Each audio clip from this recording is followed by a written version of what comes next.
Well, we are going to go ahead and get started because we have a packed hour today. You see a lot of faces here. You're going to get to meet them all. But first, I want to turn it over to Deb Fair from Pedigree Foundation.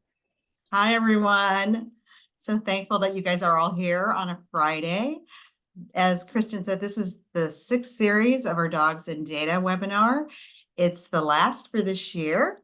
I want to encourage you guys to fill out a survey. We're going to have Meg Meredith, who's our amazing grants manager from Pedigree Foundation. She's going to put a link in here for you guys to fill out because we'd love to hear from you, because the content for next year, we're going to be doing this again with Shelter Animal Account and Stephanie Filer and team, and Kristen Hassen in 2025. So we want to hear from you guys. What's resonating? What type of content are you interested in hearing from this team next year? So really encourage you to fill that out. We also have a webinar that's coming up on November 5th from 1 to 2 p.m. Central Time, and it has to do with transport. We have a toolkit that is going out shortly before that. So again, we'll have a great panel discussion. Claire Callison from Austin Pets Alive will be joining us. Kristen will be there moderating the session. So I encourage you guys to join that webinar as well. So I'm going to turn it back over to Kristen. So thank you guys. Really thank you for being here today. I hope you get a lot of insights from the session today. I have found them valuable myself every time I join. So thank you. Thank you so much, Deb. And I also want to acknowledge my fabulous co-host, Stephanie Filer, who is here. Usually one of us drags and one of us talks. So I'm the talker today, but these wouldn't be happening without Shelter Animals Count. So thank you, Stephanie and Deb, so much. If you haven't checked out the Pedigree Foundation toolkits, we have another one coming out on transport. It's written for people that don't know how the heck to start or grow their transport program. It's going to be really helpful. That's coming very soon. But in the meantime, check out these two. These are chock full of ideas and exercises and activities to get animals moving through your system. Okay, so our agenda today is going to be really fast-paced as usual. We're going to talk a little bit about how we recommend using data, some considerations that you may want to have when you're thinking about new programs and policies, and just cover again kind of what's actually happening in the 2024 data versus what we think. And then we're going to introduce our panelists. They're going to tell you a little bit about how they've used data to implement programs. And then we're going to do we're going to take a couple of your problems and we're going to see if we can solve them. So go ahead, Stephanie.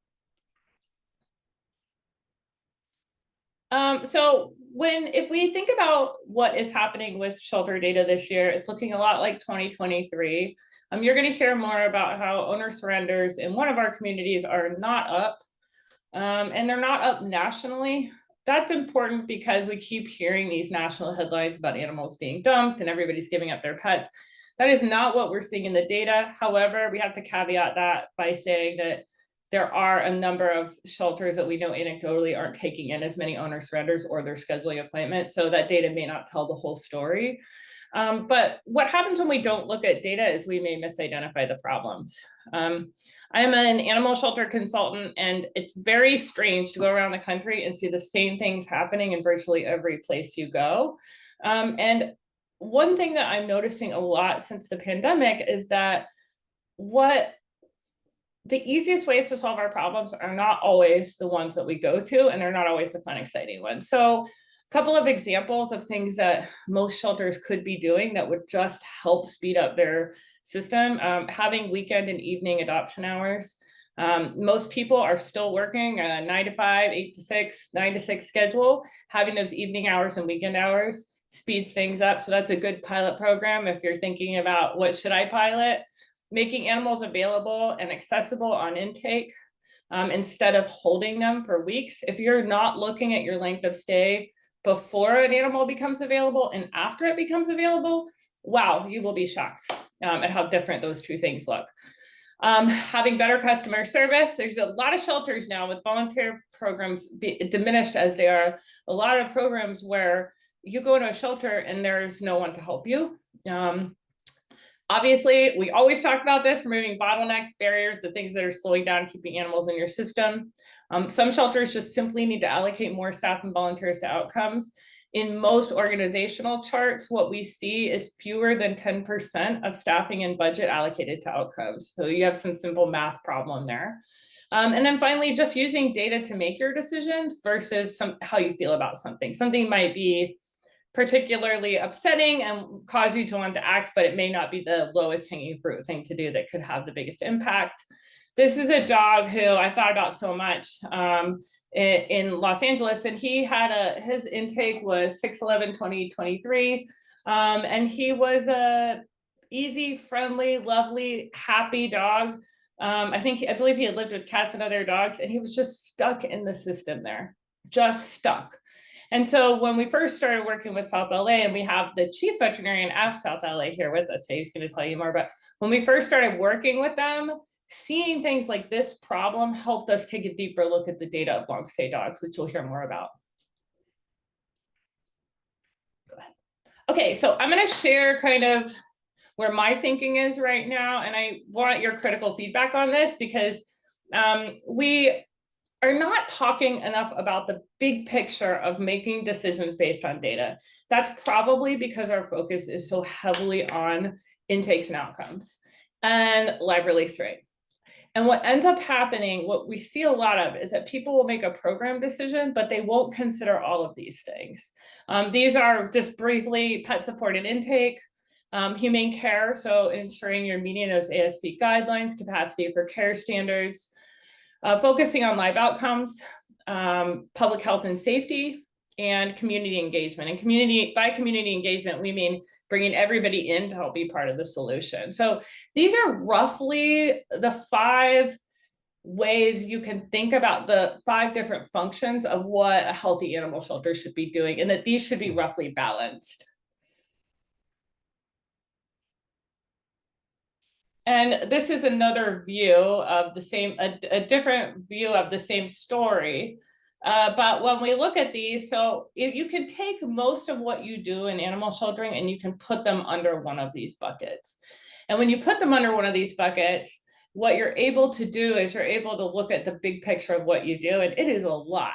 And I bet if you had this sitting here with you right now, you could rank yourself 1 to 5 on all of these, and you could see very clearly where your gaps are. So for instance, one thing we see a lot of are shelters that focus heavily on public safety and intake. A lot of resources, a lot of staff, a lot of time, but they don't focus so much on live outcomes or engaging staff, engaging volunteers and fosters. Or we may see a shelter that has a heavy focus on live outcomes, but isn't focused on providing humane care for all the animals. And so the argument that I'm making, and I think that increasingly we need to start talking more about, is when we make any decision for an animal shelter, we need to be looking at all of these things and how these are impacted. And we need more data metrics around all of these. And that's one of the things about Shelter Animals Count is they're constantly looking to add more data metrics with animal control and field services data and community services data so that we start to look at this big picture. And this is all getting to something. If you're like, what the heck? To get to the data-driven programs, this is all getting there. Another thing that is often hidden from our view, and this, if you are a shelter employee, you may totally not even know about some of these things. These are drivers that impact your ability to do those 5 things well. And this is only a partial list of drivers. So this is whether or not you have standard operating procedures that anyone has read in the last 5 years. It's where you fall in your government structure if you're a government organization. It's the community you live in. My last shelter community was 9,000 square miles. The one before that was 400 square miles. That can have a big impact. Your local laws or your state laws and your local ordinances, whether or not you're working off of data and how much money and resources you have and what kind of building you have. These are just a few of the things that sometimes we aren't looking at when we're talking about how successful are we at those 5 things. And then finally, and this is probably the most important point I'll make today, which is that we're in a really difficult time in animal sheltering, and any program or policy change or new thing we try to do is probably going to take away from something else. We're not adding resources into the system right now in general. And so we see shelters struggling with three options. Option one is that they restrict their intake. And in this case, they are not practicing open admission. But they are able to provide humane care and live outcomes for most of the animals that come into their shelter. And the negative result of that is that vulnerable pets might not get what they need. Option two, you just say, we're going to take in everybody. We're going to achieve live outcomes for almost everybody. And what happens in that case is that shelters struggle to maintain humane care standards. You may see an increase in length of stay, may see an increase in bites from that. And then option three is that you just simply say, we're going to take all the animals in, we're going to provide good care, we're going to have to increase euthanasia. And this is another pathway to follow, but that results often in euthanasia of healthy, adoptable, treatable animals. And so what we would ask you to think of, especially as you're hearing our speakers, is how do you start to find a middle ground? And as you're thinking about where you need to invest, where do you need more balance? Like, do you need to actually open up and accept more animals in? Are you too restrictive? Is there a 10-week wait for an owner surrender that really needs your help?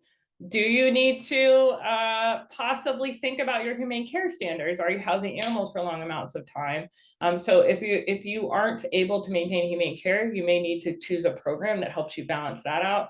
And if you're seeing a major increase in euthanasia, you may need to focus on a program that helps you get more live outcomes quickly. So we're going to start off with the first of our speakers. Our first two have a couple of slides, and then our second two speakers are just going to talk, but they're going to introduce themselves to you as they're speaking. So Sarah, over to you.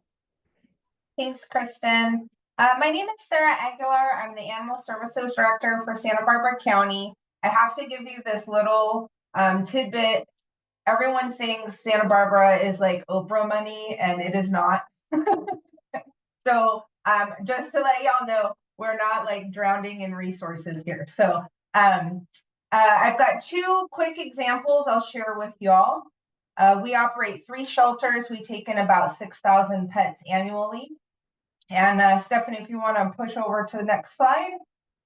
One of the things that we needed to do was look at the types of animals that were coming in, the resources that they were using. And so we chose to look at about 10 years of data to try and understand what was happening before COVID, the trends that were going on with some different operations, and compare that to what we're seeing now. And we saw this giant jump in kitten intake and large dogs. Small dogs also went up, but not more than what we had seen previously. So with the kitten and the large dog increases, we were able to justify some budget adjustments for food and medical resources, but we also shifted a lot of our internal resources and our foster focus and things towards kittens and neonates and building up that program to accommodate almost double the number of cats coming in. And then the other thing I wanted to touch on and just show for y'all, go ahead, Stephanie, is we're trying to look at how to increase our outcomes. And I put together a really quick analysis you can see here where when I came to this agency, our shelters were open Monday through Saturday. We were closed on Sundays. We were open from 8 to 11. We completely closed down for an hour in the middle of the day. No staff were here. Volunteers had to leave. And then we would open to the public for outcomes from 12 to 5. But everybody clocked out at 5, which meant we really stopped helping people at 4:30. So that means 6 days a week, about 4.5 hours a day, we were open for outcomes, but we were open for intake from 8 a.m. until 6 p.m. When officers would come out of the field. So we proposed an adjustment where we would be open 7 days. We would have staff on 2 shifts from 7 a.m. to 6 p.m. Our staffing hours went up, but our adoption hours almost doubled. Well, almost tripled really with the third shelter. So we ended up on a little bit of a compromise, and I was able to explain to county leadership the cost savings of increasing adoptions and reclaims. We stopped budgeting vacancies, and we use extra help or temporary employees to fill in our staffing gaps. And if you flip to the next slide, you can see our adoptions and our reclaim numbers went up far more than we had seen before. So this paid off for us, and the use of data really got the county leadership to buy into that and support it.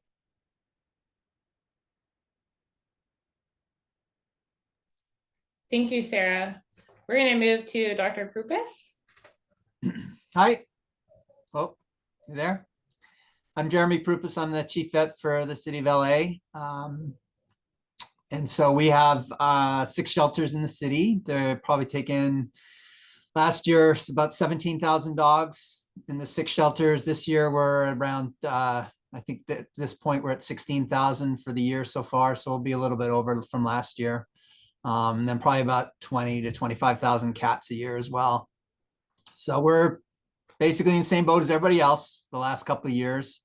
And so we've just been trying to figure out, where our problems are in terms of why we have so many animals, especially dogs, that have just been, sitting in our kennels. So you can see in the next slide. So this is our intake for the last few years, and you can see we dipped down in COVID, just like everybody, we dipped down for COVID. And then since COVID, we've been on a very sort of slope upwards. The main thing has been the strays coming in as opposed to the owner surrenders. Possible owners are the dogs that are coming in that have some kind of identification on them that we usually will hope we're going to be able to find an owner more easily. But in terms of the narrative of animals being dumped by, an owner surrendered, we haven't seen that in LA. Next slide. So you can see that, just percentage wise, owner surrenders, they're not up. It's been pretty stable. I've been here 16 years, and it's generally been between the 30 and 35% every year. So I don't think we've really seen a difference from the owner surrender point of view. But what we have seen in the last few years is the outcomes. Our adoptions actually have been doing pretty well.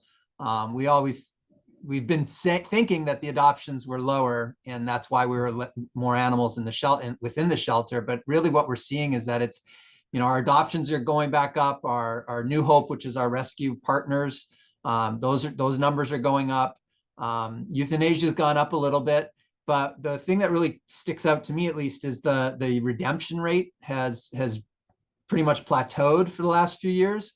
It's about half of what it was prior to COVID, and I think that's a major reason why we're seeing more of the dogs staying in the kennels longer, which you can see in the next slide. This is the average number daily dogs in the shelters. And so what you'll see, the 2 bottom lines are COVID. So those were our good old days. The 3 lines in the middle are kind of over at least the last 16 years, that's kind of where we've always been in that level there. But then the top lines, those 2 top lines are 2023 and 2024. And you can see starting in January 2023, we started going up, and it just never came down. And so for the last 2 years, our kennels have been inundated with dogs, and it's been awful. I mean, I know everybody's going through the same thing, but especially for us, it's just been South LA, East Valley, like pop-up cages in the hallways. It's just been on staff and on volunteers and on the dogs. It's just been an awful situation. So we've been really, we're in the process of trying to figure out how do we reduce those populations without euthanasia. And so that's really been what we've been trying to focus on at this point. And one of the things that we see with that is that, You can end the slide, Stephanie. So some of the things that we see with these numbers of dogs being in the shelter, we've seen, you know, the number of bites go up within, you know, within shelter staff, with volunteers, with the public. And then, you know, just in terms of just general morale, staff especially, we've just been having a real hard time just dealing with all of that. So having that information and knowing that you know, our length of stay for dogs in general, if you're going to get adopted, you're going to get adopted in the first 14 days. But if you don't get adopted in those first 14 days, unfortunately, you're going to be there forever. So like we have a thing that we can look at, length of stay for dogs that have been there over 30 days. So like for today, we have something like 1,300 dogs in the shelters. 700 of them have been in the shelter for over 30 days, and their average length of stay is 140 days.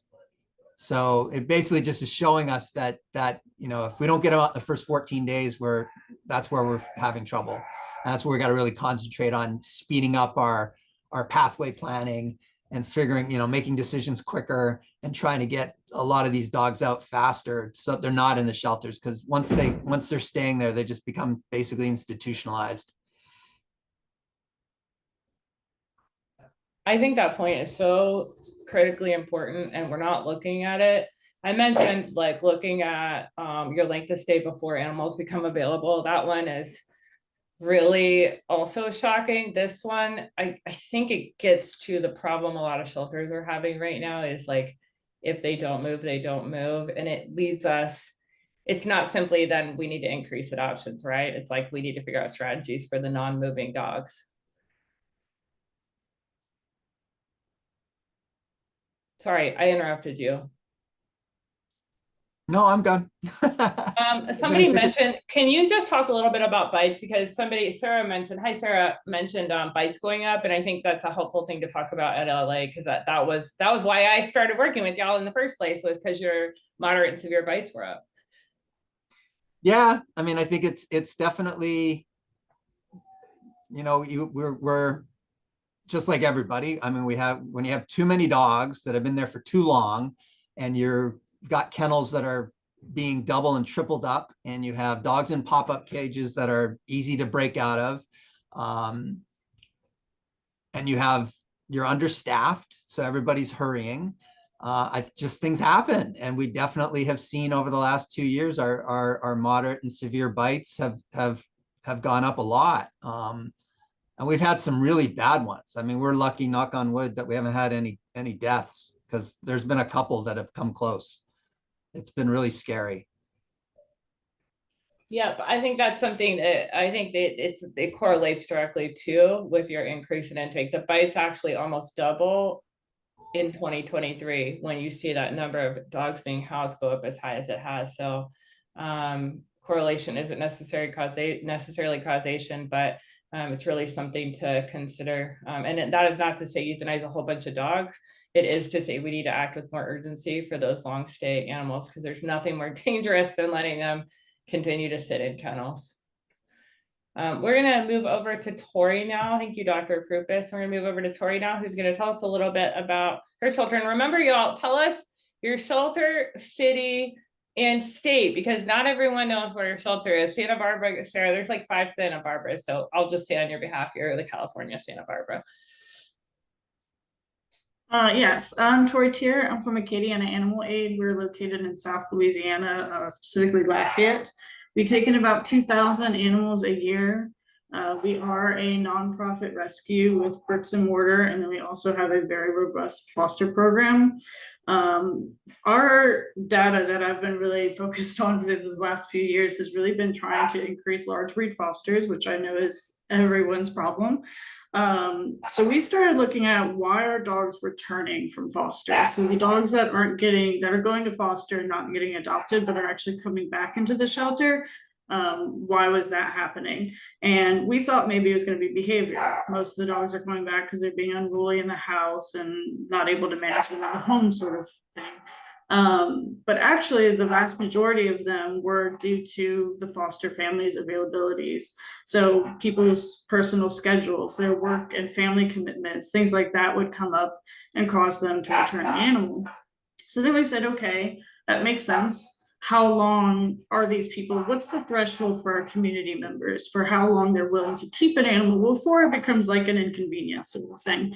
And that was about 14 days an average, usually 2 to 3 weeks. So then we said, okay, let's lean into that. What if we start telling people, you're going to take this dog for just 2 weeks and we're going to set an end date and you're going to return the dog on this day at the 14-day mark. And so we're already getting ahead of it.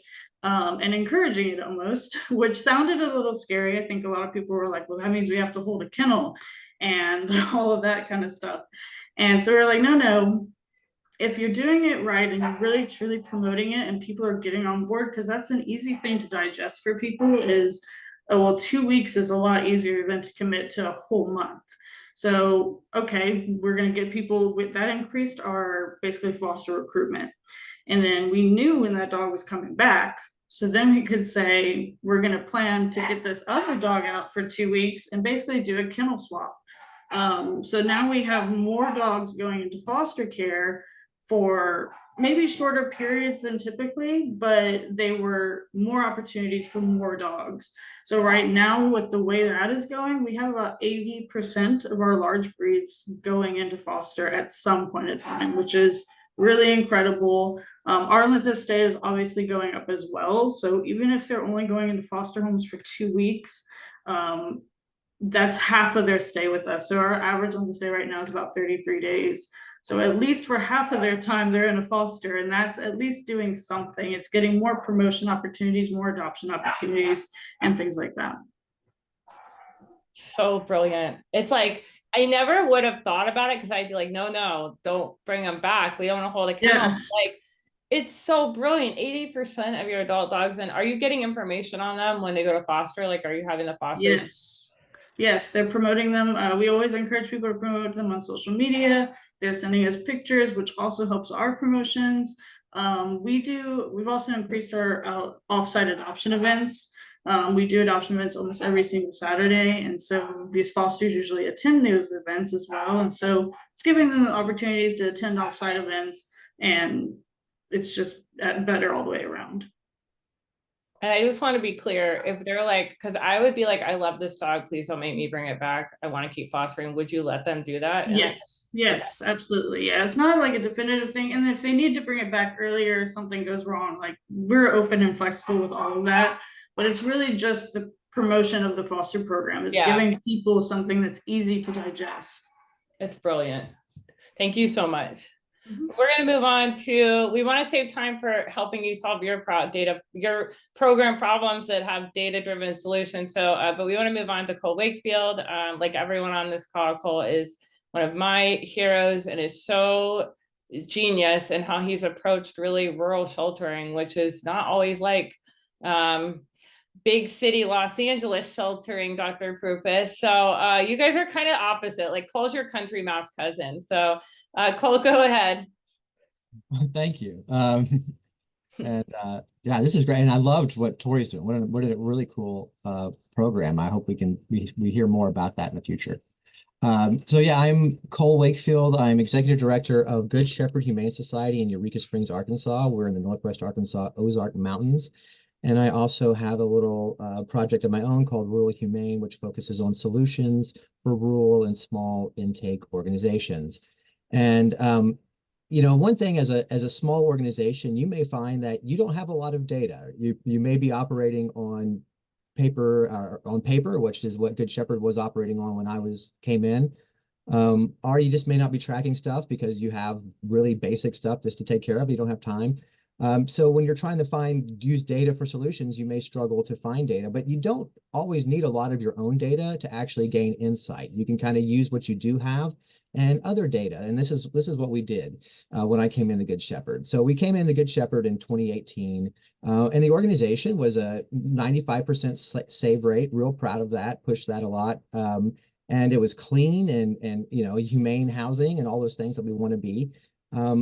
But, to me, things didn't seem like it was really doing everything that it could. And I think that those numbers only told part of the story, but I didn't have a lot of historical data to go on to figure that out. But we did some digging. One of the first stats that I looked at that we were able to get was our length of stay. And even with this great save rate, we had an average length of stay for dogs that was approaching 2 years.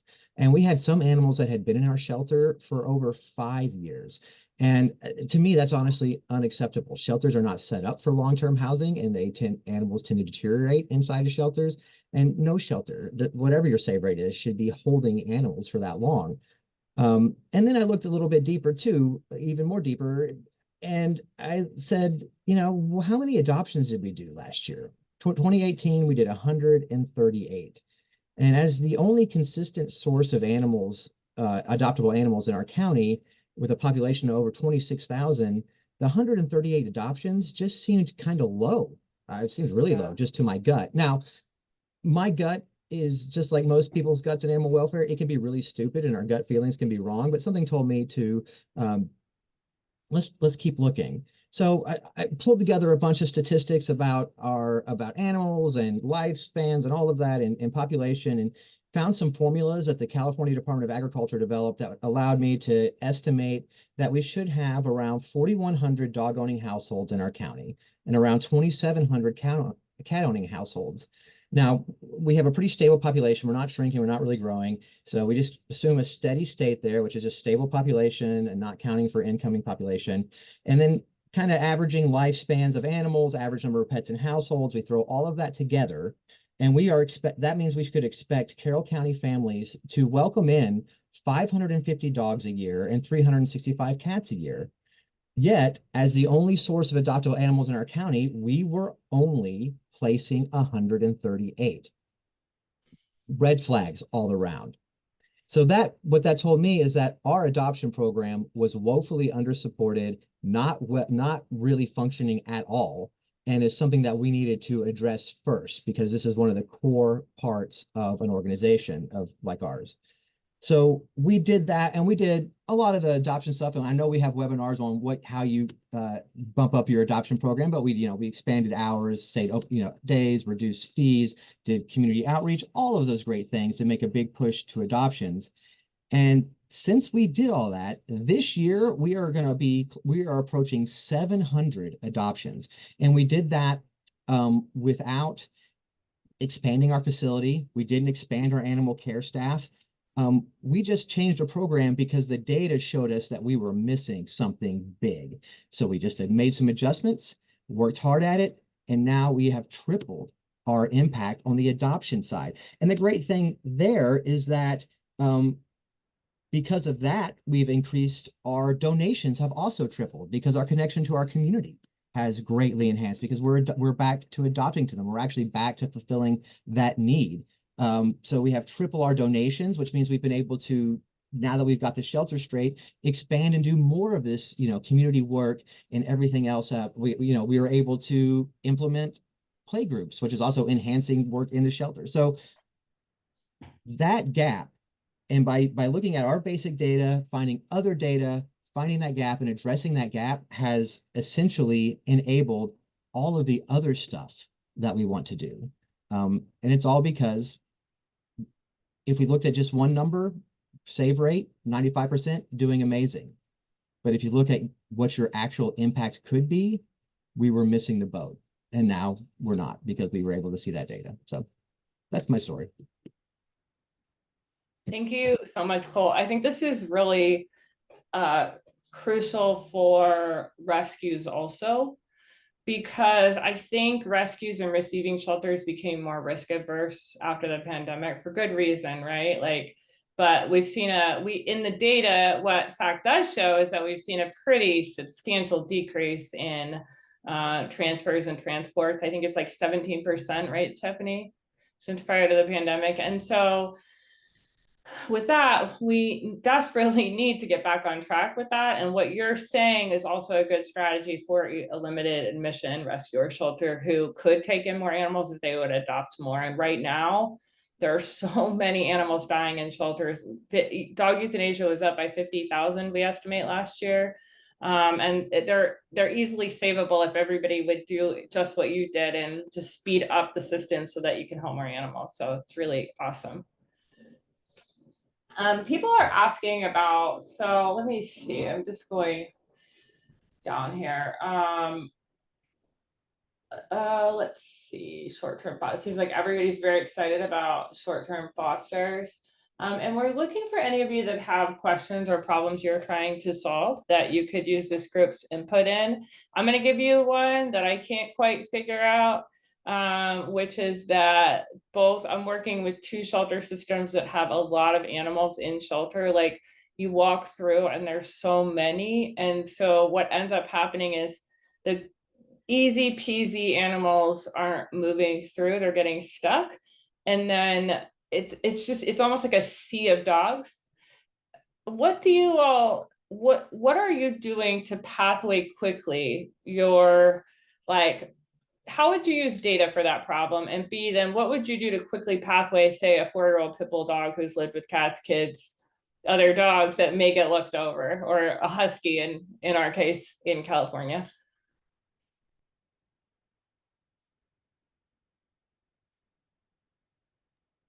And any, I was going to say, one of the first things that I would do is actually look at marketing. Look at how many times the animal's been posted on social media or things. And how many day trips or fosters that had they had.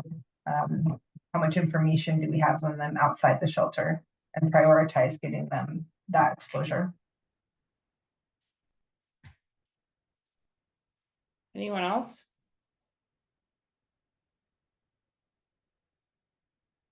You guys know I'm obsessed with this chunking process, right?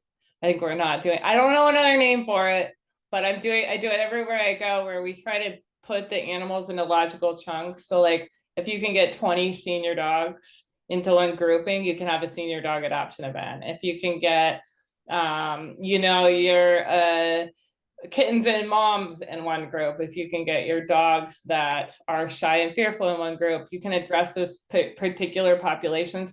And we're not doing nearly enough of that. But some shelters design all their volunteer programs around specific groups so that volunteers aren't doing everything, which is a great idea. But that's one way. And I think when you look at data, when you all are looking at your data, how do you know of those 5 buckets? Like, how would you know which one you needed to focus on? Like, do you tend to gravitate more towards one, or do you kind of look at the problem in front of you and then look at all of them? And those 5 buckets are roughly intake, community engagement, humane care, live outcomes, and field services, public safety.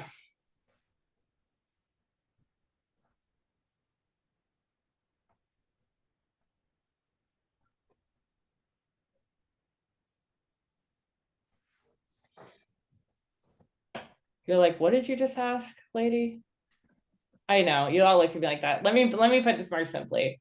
How are you making decisions right now? Like, your staff are saying our morale's terrible, we have no staff, there's no one here. How are you making decisions looking at data right now, knowing that resources are so stretched so thin? Is it all reactive? Like, are you looking at the crisis in front of you and making a decision? And I guess, how are you doing it now, and how would you like to be doing it? And that may be no clearer than the last question, but I'm hoping.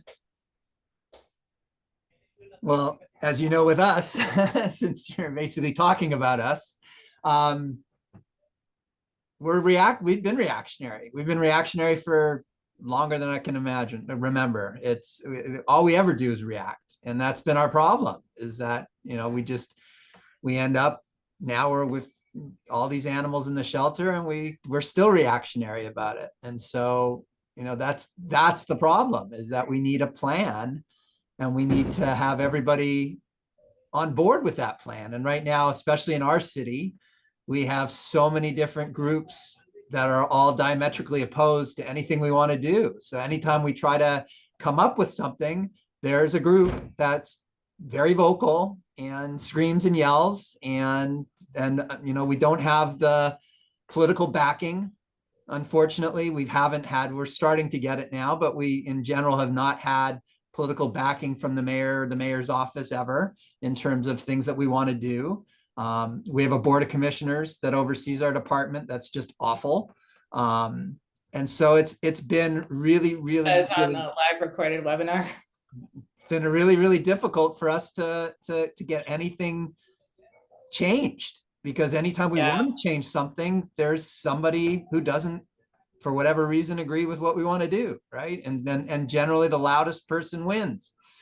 So it's been really, really difficult, and hopeful, that things are going to change now that we have, you and other groups coming in to put their 2 cents in, right? And have some backing finally. But in general, honestly, it's been pissing into the wind, because there's been no ability to make change without just huge blowback, no matter what the change is. You just made like such an important point, which I think I'm curious from each of you to hear how you're dealing with this, but one of the things we see, and I work with many or most of the large cities primarily, and so we see the same kinds of things everywhere, but I think this is happening all over in communities of all sizes, that critical advocates are looking at one of those 5 things, right? Maybe rightly so. They're looking at one of those 5 and focusing on that. And then you all are dealing with it. And then another group may come in and focus on another one. And it sort of puts the shelter in the middle. When you're trying to address kind of different forms of advocacy and make decisions, are you doing anything in particular? Like, does using data help? And if the answer is just no, you don't need to say it, because I know for some places it's not really helping. But like, for any of you, are you using data in order to kind of overcome this thing that's happening where different kinds of advocacy are firing at us so quickly? Yeah, I mean, I use it a lot, especially when people are coming at me from different angles and different forms to try to illustrate the sort of systems understanding and approach of it, in that we're really bad about let's talk about adoption, or let's talk about spay and neuter, or let's talk about euthanasia, or let's talk about community services. But the thing is, none of them exist in isolation.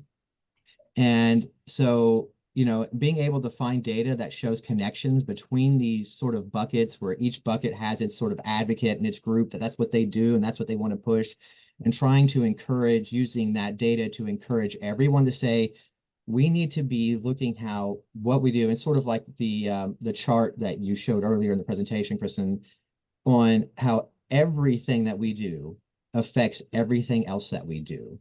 And that if we're only trying to fix one problem at a time, there's a good chances that we're actually opening up additional problems in some of our other areas.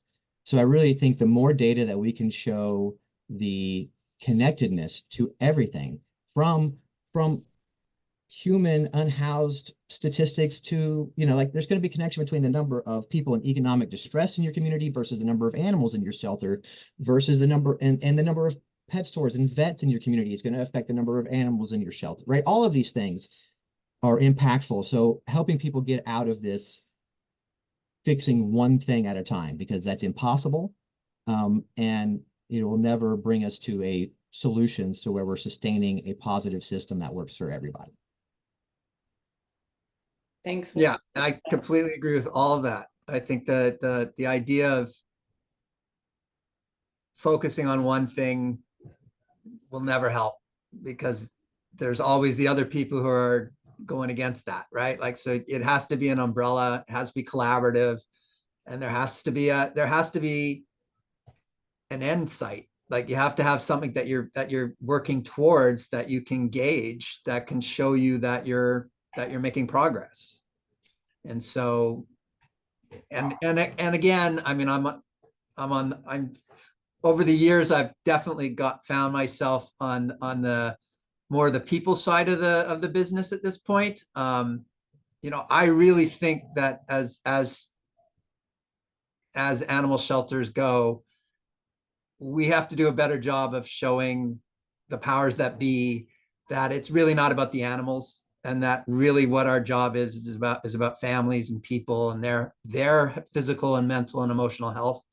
And what we do makes a huge difference on that. And that public health part of it, I think if we can make a better case for that, for what we do, I think that opens us up also to a lot more ability to get resources and more collaborations with social services groups and all that kind of stuff. And I mean, that's where I'm focused on at this point in my career.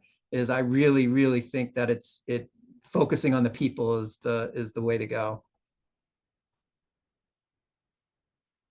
I really appreciate you saying that, because I think we hear, one of the things that I advocate is that when people find lost pets, if those pets are healthy and friendly, that we invite those people to hold those animals, file a found report, and help get them back home. Just the amount of pushback we get from that is huge. Like, you're not doing your job, you're not taking them in. And I think people miss the point that the institution is not the ideal place for a lot of animals, and that doesn't mean we don't take in animals that need us. Like, both things can be true. And because this is about data, I'm wondering, are you all working on that? Like, are you working on telling these more complex stories, and are you using data to do it? Sarah, I see you nodding a lot. Do you want to share at all how you're doing that? So we have a standard monthly report that has a whole bunch of data we share with staff volunteers, our jurisdictional partners, county administration, et cetera, et cetera. And we also include a narrative, and I try to give them too long didn't read as well in the email, that just is like, you probably don't have time to read all this. Here's like 3 things that you should know. And then I'm actively meeting with advocates, our nonprofit groups, rescue partners, volunteers, fosters, and talking about, hey, here's what we're seeing. Here's our biggest challenge, currently. If it's about money or resources, I'm telling them that. If it's about space or staff, I'm telling them that. I'm explaining to them all the things that we're dealing with and being super transparent about it. And then taking as much data as I can, and also getting it in front of the county board of supervisors and the CEO's office, and saying, look, here's what we're seeing this month, but here it is in context of the last 10 years, 20 years, 5 years, whatever helps them understand that what we're seeing now is different than what was happening before, and how that's different. Because our total intake isn't necessarily higher than it was in 2016, but the types of animals coming in is different. The services that we're providing is different. The staff makeup is different, and showing them that, so it's not just a snapshot, but there's something for them to actually compare to and understand.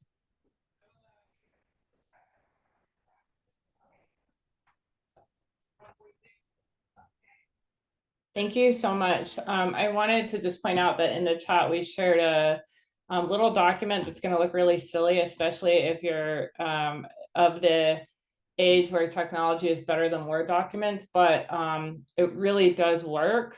I got one of these worksheets, and the link is in the chat, I believe. Yes, did I get it in the chat? Yeah. I think it just went to hosts and panelists. I'll send it out to everybody. Thank you. So the link for this, it's a program pilot worksheet, and it's some simple questions. So if you're working in a shelter, I recommend you just print out a number of these, and when people bring you ideas, have them complete it. They can do it in 10 minutes while they're sitting in your office, or they can bring it back to you the next day, or this is view only, so you'll need to make a copy. But I love these worksheets because they just make people kind of critically think through a problem and the solution, and really help them think about, what am I solving here? Dr. Emily Weiss, who was on our first session, said this thing, and credited, I think, Dr. Zawatowski for it, which is, what do you know and how do you know it? And I think she says that to me virtually every conversation that I have with her. Like, I've known her for years, and she says a version of that every single time. What do you know and how do you know it? And I think this is a version of that for any level of staff member or volunteer, if a volunteer wants to spearhead a bonded pair adoption program, right? These are a great worksheet for them to fill out. And so these can be really helpful, because we're doing a lot of saying no to new programs and pilots. We're like, we don't have staff, we can't do it. And instead of saying no, we can put the work on the person who wants to start it and say, okay, think through this and bring me something real. And you'll find what it does is it sorts out the people who are more serious about piloting something.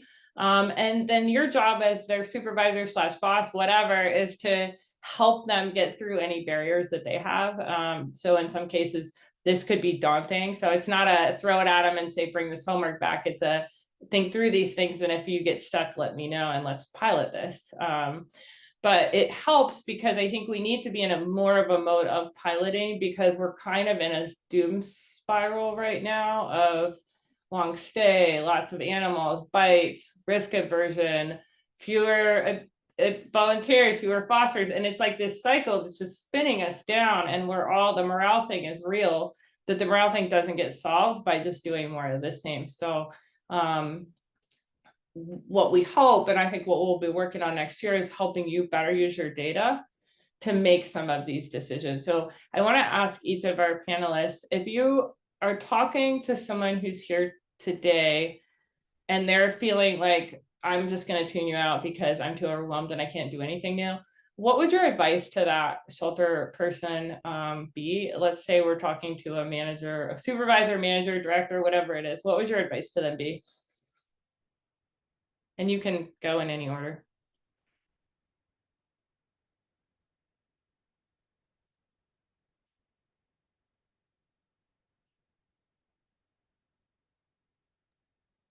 All right. So I think first advice is go walk a dog or go cuddle a cat.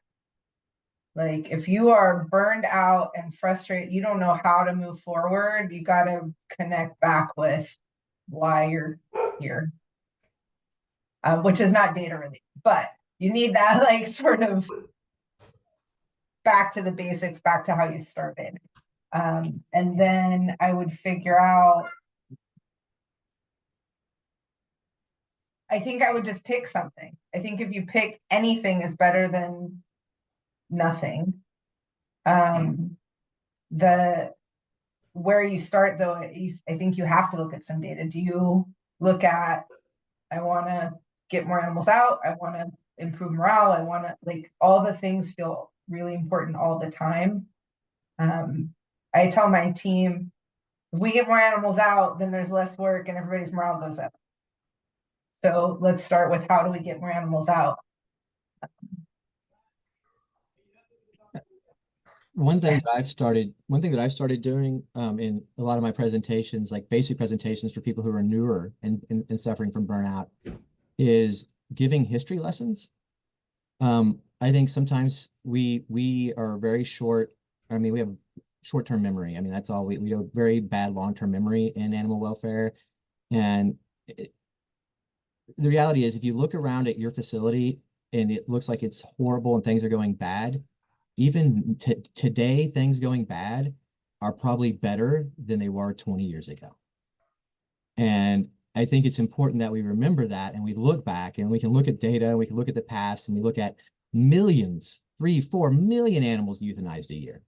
You know, all of these things, shelters that were all located outside next to the water plant that were getting no attention from the cities or anything like that, you know, run by part-time people who were splitting time between 5 other departments, right? That's what we see in a lot of these areas still. But so even if you're having a really rough time, and as overwhelming as it feels today, it's better. And that means it can get better, and we can keep getting better. I think along those lines too, Cole, talking about like, what have we done successfully the last week, the last day, the last month, right? Reminding people that, you know, you are doing it, you have done it, you can do it again, that things are going well. You know, Yeah, and I think, you know, you both hit on it. I mean, I think you definitely want to go and walk a dog or cuddle a cat, and you definitely can tell people how bad it, I mean, you know, I don't know, like our organization, most of the people have been there a long time. So everybody remembers back in the day how bad it was. And it was awful. Even when, you know, I started in 2008, you know, and 10 years even before that, it was even worse. But there's been a huge difference in the last, you know, 15, 16 years. And I think we do need to appreciate the fact that things are better, even though they're not great. But I also think you have to find something that you've got passion for. You know, you've really got to figure out, you know, what part of this is most important for you. right? Like, and then focus on that, because that'll help you get through. Like for me, I ended up deciding I wanted to do a master's in public health. So the last couple of years I've been doing an online master's in public health, and it's just opened up a whole nother world for me within the animal sheltering world, which is really exciting for me, because I've been a vet for 30 years now. It's a long, long time. And so I need something new. I need something else that I can focus on. And this for me, this has been a really, really, great change. And it's really, given me more energy and focus now for where I want to go. And I think that's one of the things you have to figure out is, where does your passion lie? And how do you use that to make your organization better? Yeah, kind of to wrap all of that together, I definitely agree with everything everybody's saying. I would always encourage you to start small. Don't try to solve the big picture right away if you're overwhelmed, but narrow down the problem to, okay, what tiny little difference can I make to tweak something just a hair, and start small and celebrate little successes. Even if you get 5 large breeds out in the next month or two, instead of, trying to go for a big number, I would always start small and celebrate small wins, and anything headed in the right direction, positive, is good. Really good advice from all of you, and I think really balanced advice. This is ending the 6th and final Dogs and Data series. We really want to ask for your help. We are going to be sending you a survey. You're going to get an email. And if there's anything you want to do to say thank you to all the incredible guests that have come over the last 6 sessions, and gosh, you guys were no exception to the slew of incredible guests that we've had. Please, just filling out this brief survey will be tremendously helpful so we can better understand impact, what you want to see. Deb, what am I missing about that? There is a link in the chat box. That's the only thing. Meg put another link there. So if you get a chance, please do fill that out there. If not, you will receive an email, like Kristen said, as you registered for the sessions. And so you'll see it that way as well. So we appreciate all of you guys for attending. And I just want to say thank you to all the panelists, to Stephanie, always such a tremendous partner at Shelter Animals Count. And of course, Kristen. Amazing. Same back at you, Deb and Meg. Yeah, this has been a real honor to get to be with you, and we'll be back. So it's like the next season of the podcast. But thank you all so much, and thanks for being here with us, and we hope you have a great weekend.